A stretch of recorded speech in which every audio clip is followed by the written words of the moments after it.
semuanya, dahsyat, luar biasa, yes, yes, yes. Nah, balik lagi bersama kami di Kega Online. Adik-adik, aku Kak Audrey, Kak Lani, dan pemusik kita Kak Joan. Nah, adik-adik, sebelum kita mulai kakak mau tes dulu nih, udah pada siap apa belum? Yuk, semangat yuk. Kega Warrior, let's go. Sekali lagi Kak, Kega Warrior, let's go. Jesus, amin. Nah, adik-adik, sebelum mulai, ingat gak ada 4 hal yang harus disiapin? Apa aja Kak? Pertama, Alkitab, buku catatan, alat tulis, dan bimbingan orang tua. Oke, nah sekarang kita mau bersatu di dalam doa. Yuk adik-adik, lipat tangannya, tutup mata, kita bersatu dalam doa. Tuhan, terima kasih Tuhan untuk pagi hari ini Tuhan. Sekarang kami mau ibadah. Kau yang pimpin Tuhan ibadah kami hari ini Tuhan, biar berjalan dengan lancar ya Tuhan. Biar kami Tuhan semakin antusias dan haus akan Engkau ya Tuhan. Terima kasih Tuhan, dalam nama Tuhan Yesus, haleluya, amin. Kega Warrior, let's go. Jesus, amin. Anak Indonesia, ceria, sehat, kuat, hahaha. Nah, adik-adik, ayo semuanya udah bangkit berdiri, kita mau memuji Tuhan sama-sama. Kita mau nyanyi lagu Tampil Beda.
adik-adik, sekarang kita mau menyembah Tuhan. Kita siapkan hati kita yang terbaik buat Tuhan kita. Kita mau naikkan rasa syukur kita kepada Tuhan. Kita mau katakan, Bapa yang Bapa.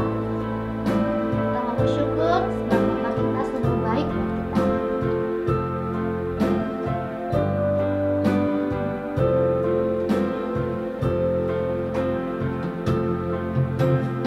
Kasih yang sempurna telah ku terima darimu.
Kau Bapa, Bapa yang kekal.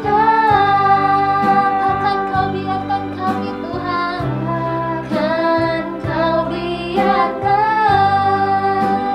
aku melangkah hanya sendirian.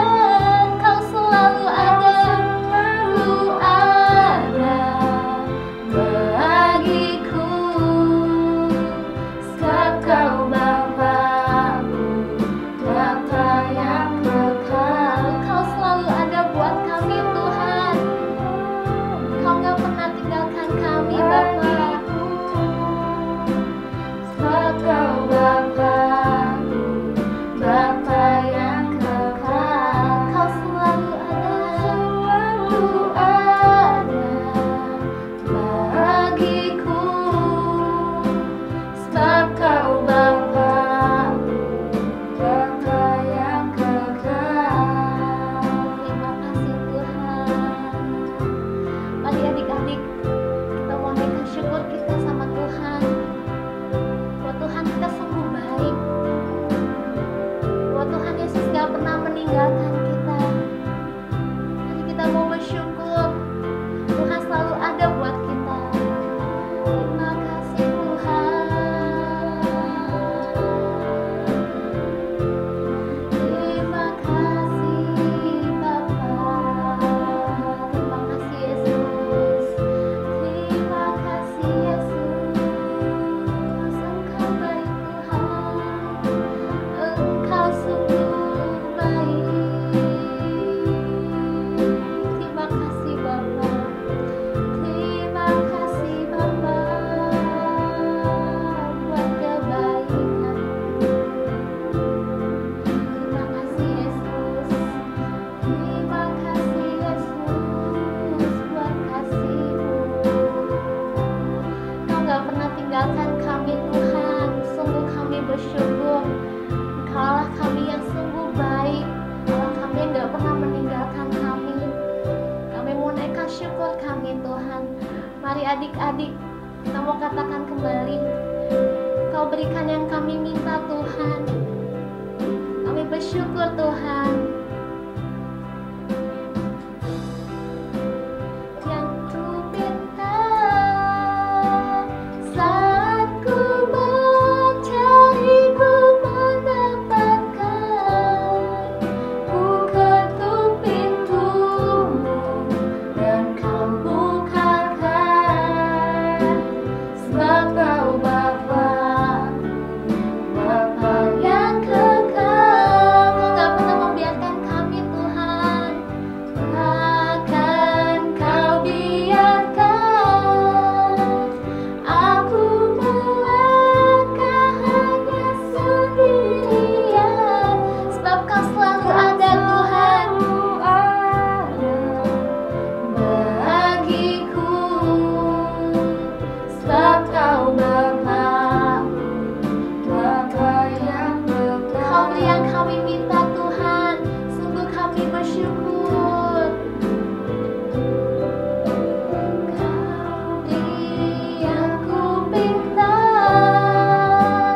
saat ku mencari, ku mendapatkan.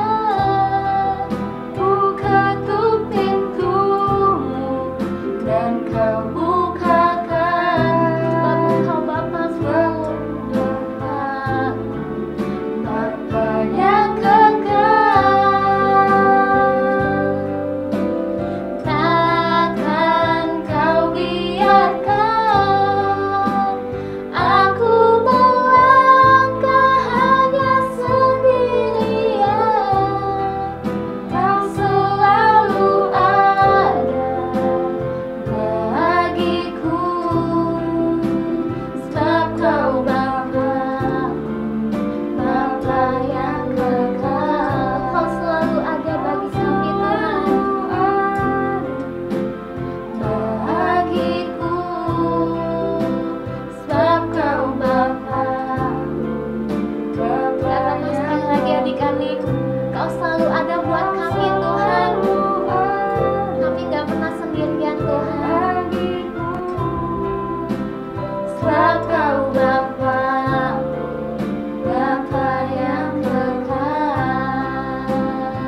terima kasih, Engkau sungguh baik buat kami, Engkau selalu ada buat kami Tuhan. Kami bersyukur Tuhan, kemanapun kami berada Tuhan, Engkau selalu bersama-sama dengan kami. Terima kasih Bapa buat penyertaan-Mu buat hidup kami.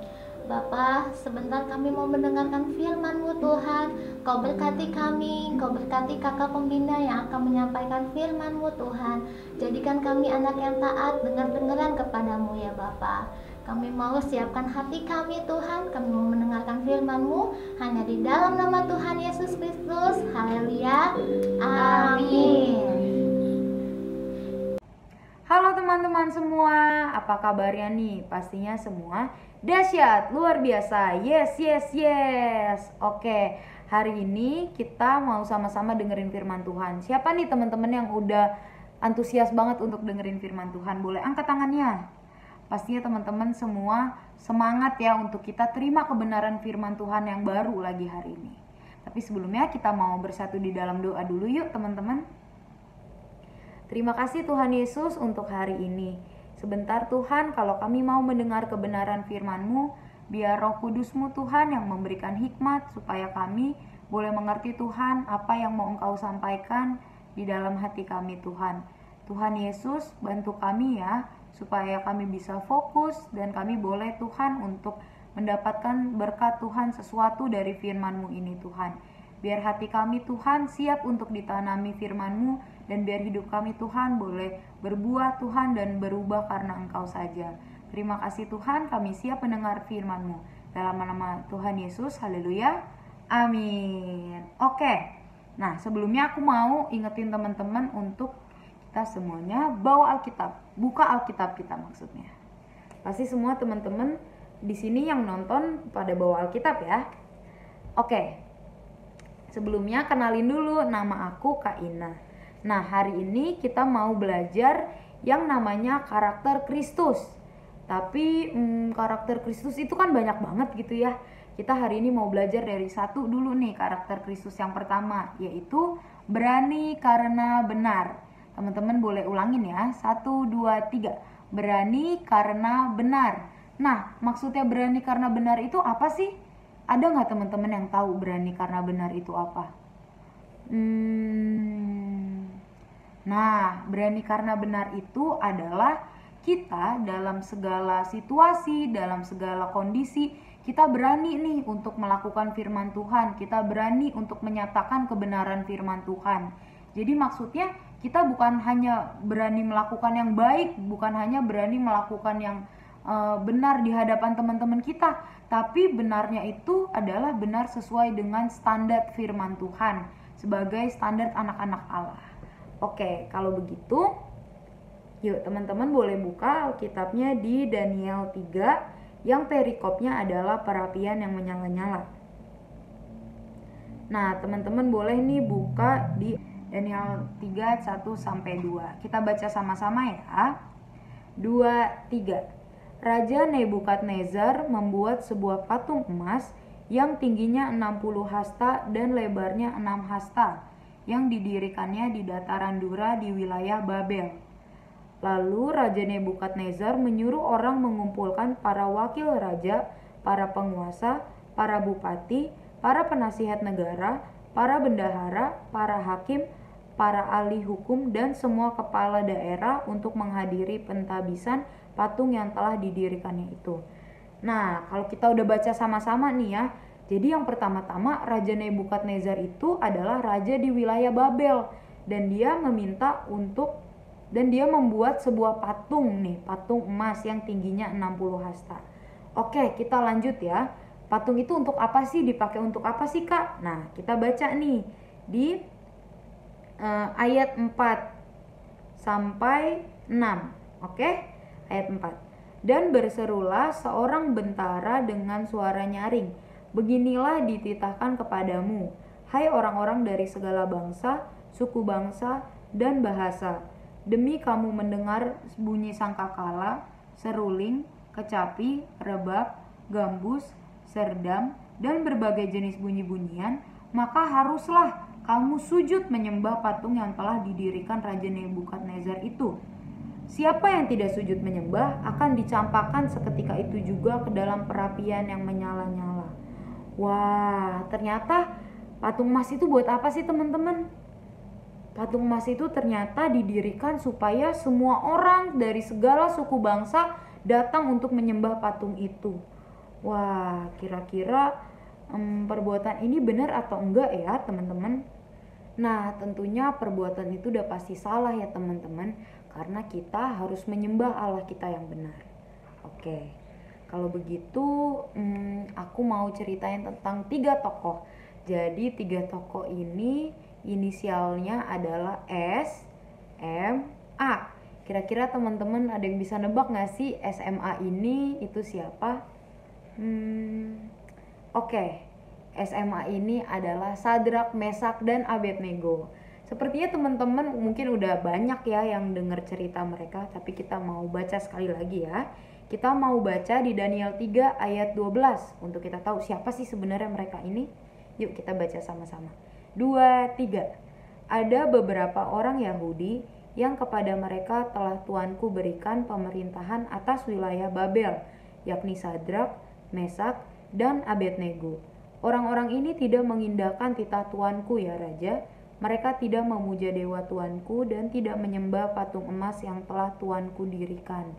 Wah, jadi Sadrak, Mesak, dan Abednego ini nggak mau nih teman-teman untuk menyembah patung emas yang didirikan Raja Nebukadnezar ini. Wah, tapi kalau yang tadi kita udah baca, kalau ada orang yang nggak mau untuk menyembah patung itu harus apa ya? Nah, tadi itu orang yang gak mau menyembah patung emas itu dia harus dicampakkan kepada perapian yang menyala-nyala nih. Dan saat itu juga jadi mereka harus dibakar hidup-hidup gitu ya. Apa sih yang Raja Nebukadnezar lakukan pas tahu Sadrak, Mesak, dan Abednego gak mau menyembah patung emas itu? Nah, teman-teman boleh baca sendiri di Alkitabnya dari ayat 13 sampai 15. Jadi di situ Raja Nebukadnezar itu marah banget sama Sadrak, Mesak, dan Abednego ya, dan mereka mau untuk menemui mereka. Akhirnya Raja Nebukadnezar ini sekali lagi nanya sama Sadrak, Mesak, dan Abednego, apakah mereka mau menyembah patung emas itu atau enggak. Nah, kita mau baca nih teman-teman, apakah Sadrak, Mesak, dan Abednego tetap melakukan kebenaran atau dia mengikuti perintah raja. Kita baca di ayat 16 sampai 18, oke? Lalu Sadrak, Mesak, dan Abednego menjawab Raja Nebukadnezar, "Tidak ada gunanya kami memberi jawab kepada Tuanku dalam hal ini. Jika Allah kami yang kami puja sanggup melepaskan kami, maka ia akan melepaskan kami dari perapian yang menyala-nyala itu dan dari dalam tanganmu ya Raja. Tetapi seandainya tidak, Raja, hendaklah Tuanku mengetahui ya Raja, bahwa kami tidak akan memuja dewa Tuanku dan tidak akan menyembah patung emas yang Tuanku dirikan itu." Nah, jadi Sadrak, Mesak, dan Abednego dia tetap berani teman-teman.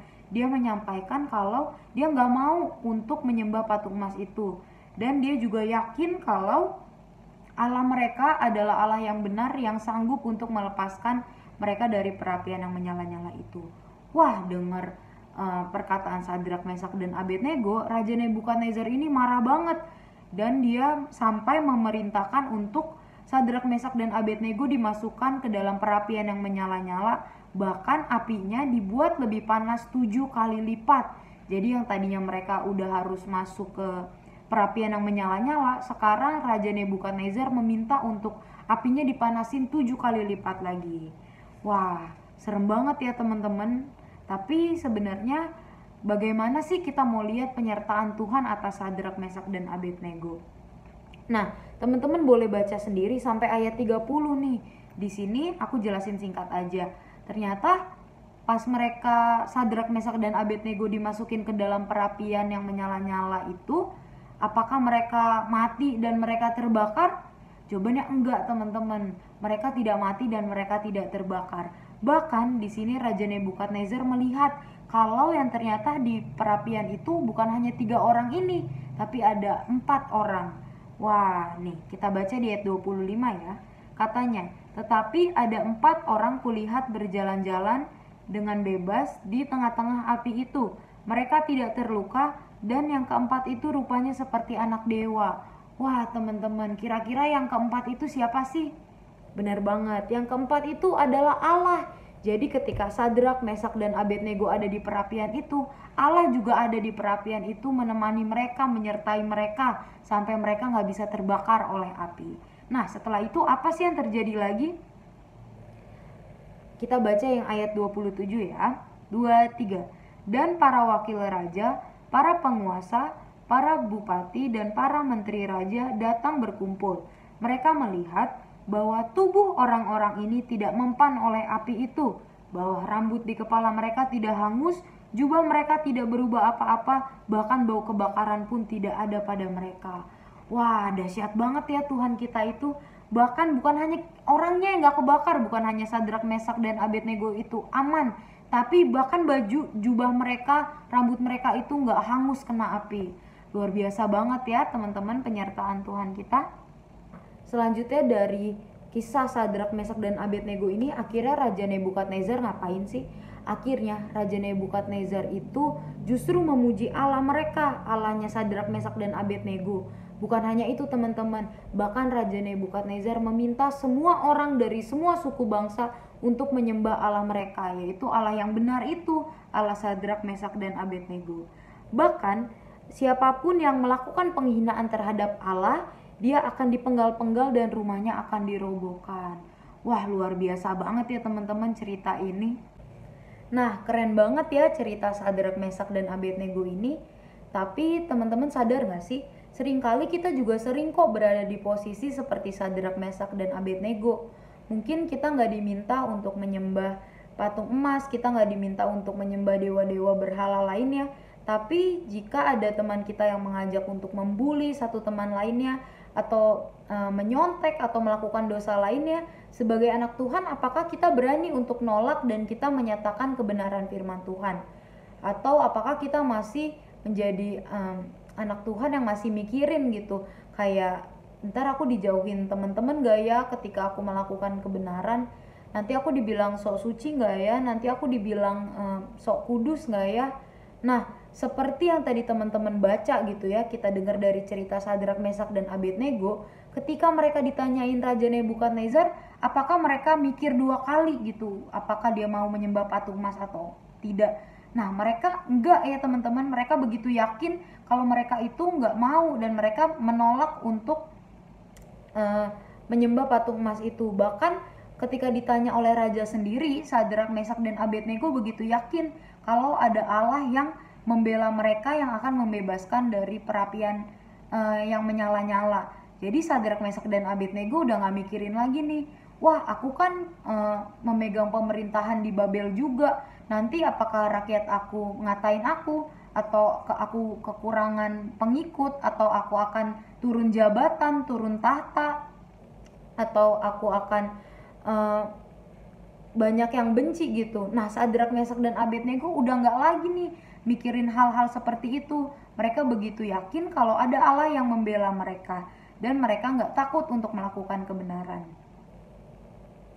Lalu bagaimana dengan teman-teman? Bagaimana dengan kita semua? Apakah ketika kita sedang melakukan kebenaran firman Tuhan, kita udah yakin nih kalau ada Allah yang ada di pihak kita, Allah yang memihak kepada kita, dan Allah itu sendiri yang akan membela kita ketika kita melakukan firman Tuhan?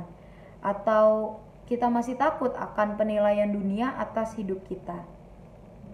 Nah, tadi kan kita udah baca gimana Sadrak, Mesak, dan Abednego dalam perapian api gak hanya bertiga, tapi berempat. Ada Allah yang berjalan beserta mereka.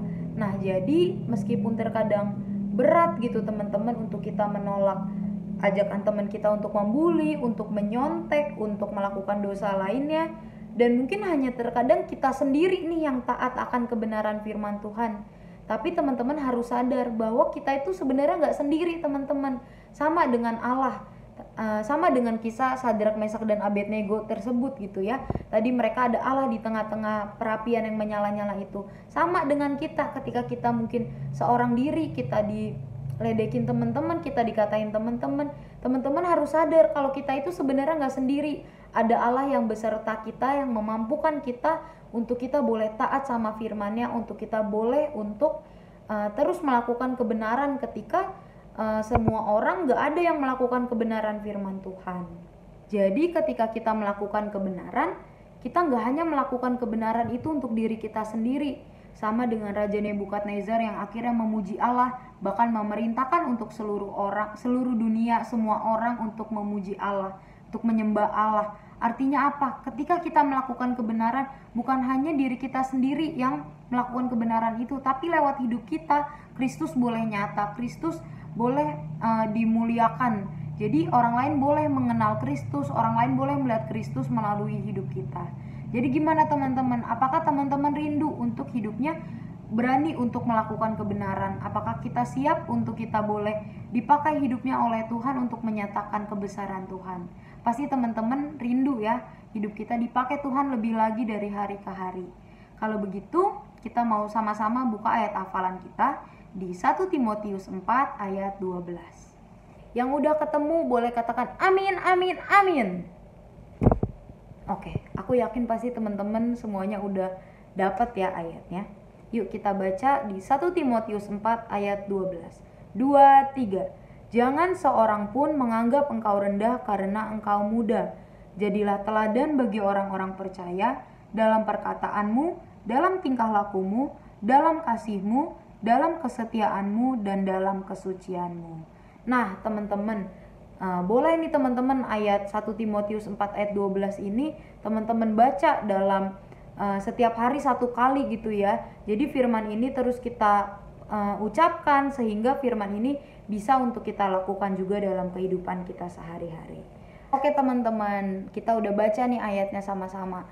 Pastinya kita siap ya untuk menjadi anak Tuhan yang siap untuk memberitakan firman Tuhan, siap melakukan kebenaran firman Tuhan, dan kita boleh untuk menjadi berkat, dipakai hidupnya untuk memuliakan nama Tuhan setiap hari. Oke, kalau begitu yuk teman-teman kita tutup ibadah ini di dalam doa. Lipat tangannya, tutup mata. Terima kasih Tuhan untuk firman-Mu yang berbicara kepada kami hari ini. Kalau kami Tuhan boleh menjadi anak-anak-Mu Tuhan, ajar kami Tuhan supaya dalam kehidupan kami, dalam kehidupan sehari-hari kami Tuhan, kami boleh Tuhan punya keberanian yang daripada-Mu Tuhan untuk menyampaikan kebenaran firman-Mu.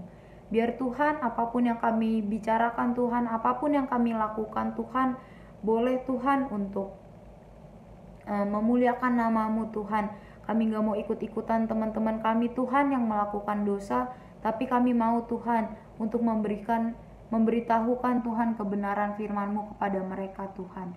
Dan biar Tuhan Engkau Allah yang terus pakai setiap hidup kami yang ada di sini Tuhan, supaya kami boleh memuliakan nama-Mu Tuhan.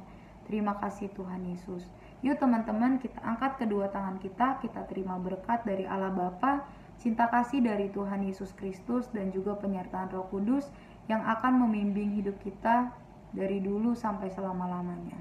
Yang percaya katakan amin. Oke teman-teman, selamat hari Minggu. Tuhan Yesus memberkati. Dadah.